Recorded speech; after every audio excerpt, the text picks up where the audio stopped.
Good evening, Celonis fans, and welcome back to beautiful Bavaria. We're here in Munich, Germany, coming to the end of day 2 of our live coverage at Celosphere.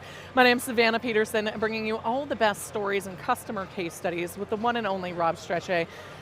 Rob, what beverage are you going to have when we complete this wonderful 30 segments today? I'm sticking to a beer. I'm sticking to the German tradition? I think it might be a Dunkel, but it will be a beer of some sort, and I'm ready for it. I'm excited. But I'm excited to have more customer stories, which I think you can never have too many of. Well, and I'm really excited to bring back a familiar face. Janet, welcome back to the show. Thank you. I appreciate the time with you guys. We really appreciate it. We loved talking to you last year. Before we dig into some of the meteor questions, give us a little bit of an update. What's happened since last Celosphere? Sure, great. So Oklahoma has expanded its utilization of Celonis more and other platforms headstrong. We're touching all AP and AR now. We're looking at Workday and looking at our human capital management, our payroll, hire to retire. We've got it looking at Ironclad, which is our contracts. So we're utilizing our time and how our taxpayers' dollars being spent to negotiate contracts. So, I mean, you told us you'd hope to return measurable results to the taxpayers last year, and really faster taxpayer services, smaller government footprint, better ROI to the citizens. How has that worked out in the past year? Well, I'm a big proponent of what we do and how we face out to our partner agencies so that the taxpayers are getting the best use out of their dollars. So it's a big, big drive for us. But when we got started, we had a 12-member team. We have 5 people on the team. Wow. So there's first, that's a giant ROI on our footprint of what it takes to do what we do every day and how we utilize the tool. But then our partner agencies are getting so much more, and they're become educated on how to utilize the tool, how to see what's happening with them, but also how they partner better with other agencies. So I'm curious, this is exciting. You've made a lot of progress since we last chatted. We were very excited by your use cases out the gate. You'd already seen such incredible traction. In terms of the internal culture, I would imagine since you've stretched it across different business operations and whatnot, you've had to bring everybody into the fold. How has that been? What's the internal reception like? So what I said earlier in a session was, it's almost like kind of having a sample, have a little taste, see what you think. Well, what we see is when they have that opportunity to see a piece of it, they lean in and they want it other places. So there's constant feedback. I want budget in there. I want to see what my overall procurement is year over year, not just what we first did of looking at contracts, because remember, we had to do this from a compliance perspective, but now it's very forward facing and let's be proactive. So, I mean, you look at it, and to kind of stay on that, you were also looking to really, like you said, streamline things, and it sounds like you said, you got some ROI already in that, and you wanted to really help from an AI compatibility perspective and really evolve. And how has that happened over that compatibility with AI and bringing things and enabling it over the past year? So, right, like the conference, PI, you need PI to have AI. Well, we have that AI tool, and again, where we love Celonis and lean into the dashboards and love all that data, our executives and our people within the other partner agencies, they need to be efficient with their time, so the AI piece gives them that opportunity to ask real-world questions without learning the tool and without learning dashboards, and get immediate feedback on what they need. So how do I get this? And it instantly tells them where to go. So and they're able to do it with natural language. Yes, very much. So I don't need to be an expert again in the ERP and know the specific terminology to say, where do I find this? And this is them leveraging the process co-pilot. Absolutely, yes. And we were kind of, testers of that. The first state that was out there doing it. And it's been incredible. Great partnership again. We were able to go back to Celonis and say, hey, we need more here. but also you only want the information in there that's going to be beneficial to the users. We don't want to use all that energy to provide information that's not going to leverage that opportunity for them. I love that. You just brought up the sustainability aspect Yes. of it. No reason to use more power than we need to, and no reason to overwhelm a user who's just looking to get the answer that they need to be most successful that day. I think one of the things that I know we're both also very passionate about is responsible AI. In the public sector, mission critical. How does working with Celonis help give you the confidence that what you're deploying is responsible and safe for the citizens of Oklahoma? Right, so again, we are the holder of data that touches every citizen of the state. So we don't ever utilize anything that would be confidential in nature. And again, harnessing that AI that it's only looking specifically at what we need it to look at for a business practice, so that again, the taxpayers are focused on by those individuals outside of the tool. Yeah, I think that to me also what you were talking about, to kind of circle back around how you've partnered with the other state agencies. When you look at it, breaking down silos has been a big theme. How has that worked out? And really, I think we've also been talking about this whole shared language that people are using across that. How does that work? Because government's complex, and right. It's not as simple because you can't really tell other agencies what to do. You have to kind of lead them to water kind of thing. Well, but the tool actually comes back to them and says, is this really what you're wanting to ask? So it comes back and says, Janet, is that really the question you wanted? Here's that data point. And then you can counter that question and say, well, no, that wasn't what I was looking for. So it really is engaging to say, is this what you needed? So if my terminology is different because of my particular business within government versus another agency's particular business, it asks that question back to you. Right. What do you think? I've actually referenced your story multiple times between the last time we saw you and now, because I think it's really amazing the impact you get to have on the general public, not just those who work in technology like we do and implement these tools. What are some of the benefits you've been able to realize for the taxpayers of Oklahoma? Well, our governor is a huge supporter of us in this tool, so if we didn't have that, we wouldn't be where we are today. So that's just a little shout out to him for being such an engager of technology. Love to hear that. But here's the piece. If I'm spending less and I have less FTE, that means the taxpayers are utilizing that dollar for them versus us tied up in bureaucracy and paperwork and red tape that we all normally associate with government.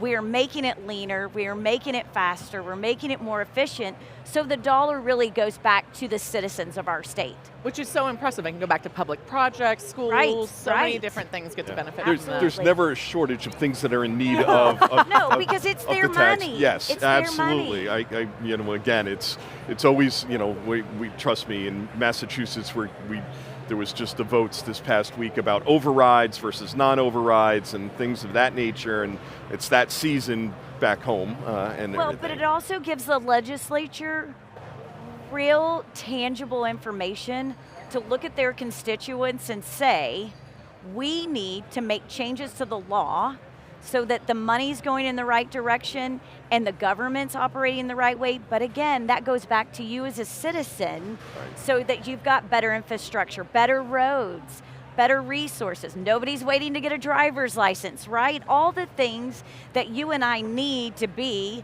good citizens, but we're also not waiting 6 months, 8 months, 10 months to get something we need. So, yeah, nobody needs to wait that long. Go ahead. Yeah, so I think one of the things I'm also curious about, because like since last year, since we were here, agentic AI has become such a big thing, and I think one of the things that you were also on the path was kind of that digital transformation.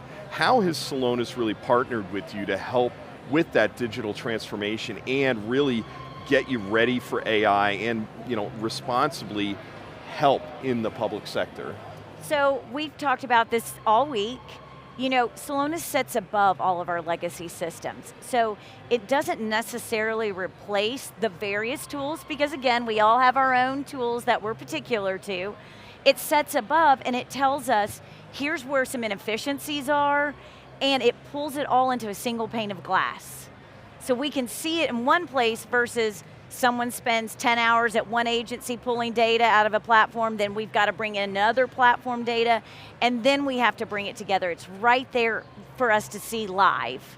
And I would imagine that helps you prioritize where to invest your time, your efforts, and actually I'm curious, does that take out some of the tension that naturally exists within any organization as to where to focus their time? Because you have the data now in a space that everyone can understand?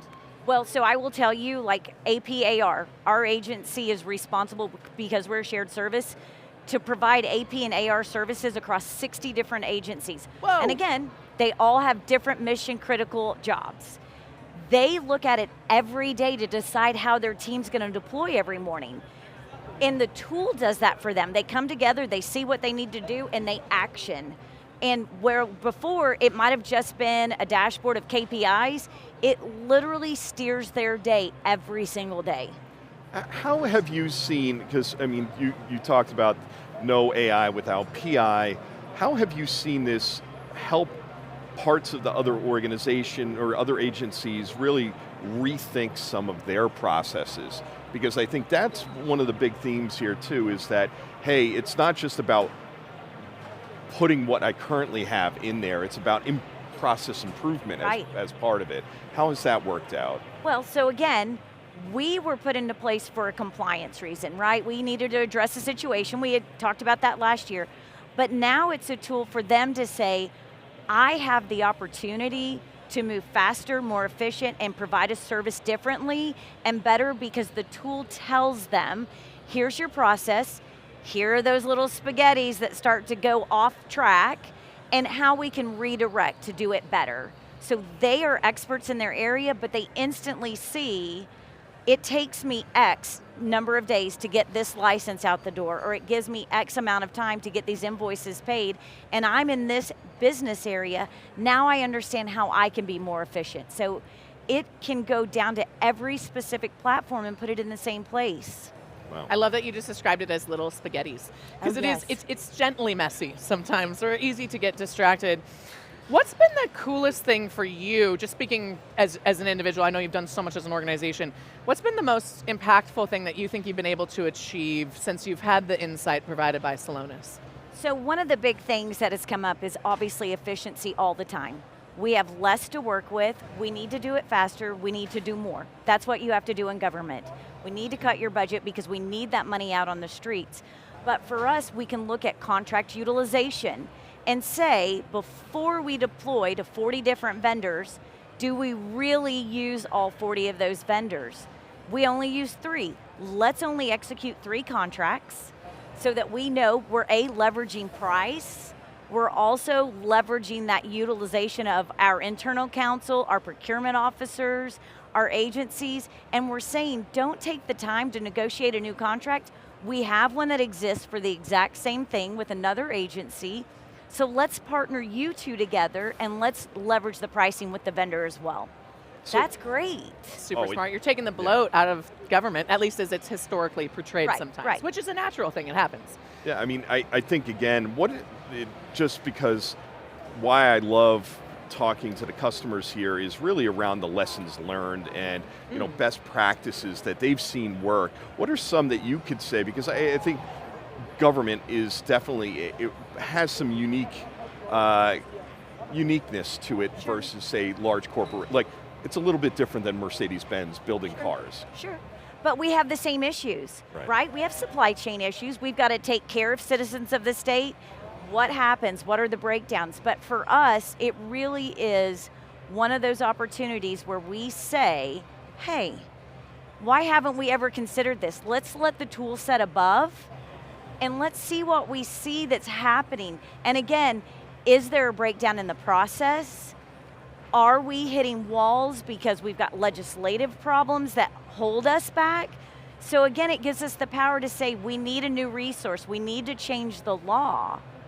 I mean, it's a great opportunity, and then we can look at our citizens and say, we are doing what's in the best interest of you, in our state, and we're taxpayers too, that we want this to be a great tool. And you have the data in the system to give you the confidence that you are, even Accurate. beyond the aspiration. Yes, exactly. No, it's such an exciting example. All right, Janet, you know how we're going to close this out because we brought it back up this time around. Okay. What do you hope to be able to say at Celosphere 2026 that you can't yet say today? I would like to tell you that it's deployed in a lot of our services agencies that really impact the citizens of our state that need them the most. Like that they are able to say, we are seeing all these efficiencies, not only with the dollar that is spent, but also with the services those citizens that need it the most receive. I love it, Janet. Well, we cannot wait to talk about that next year. Thank you for always sharing your wonderful story, and I hope the citizens of Oklahoma know how lucky they are to have you. Well, thank you. I appreciate your time. Thank you. Yes, absolutely. And thank all of you for tuning in to our fantastic 2 days of live coverage here from Munich, Germany at Celosphere. My name is Savannah Peterson. You're watching theCUBE, the leading source for enterprise tech news.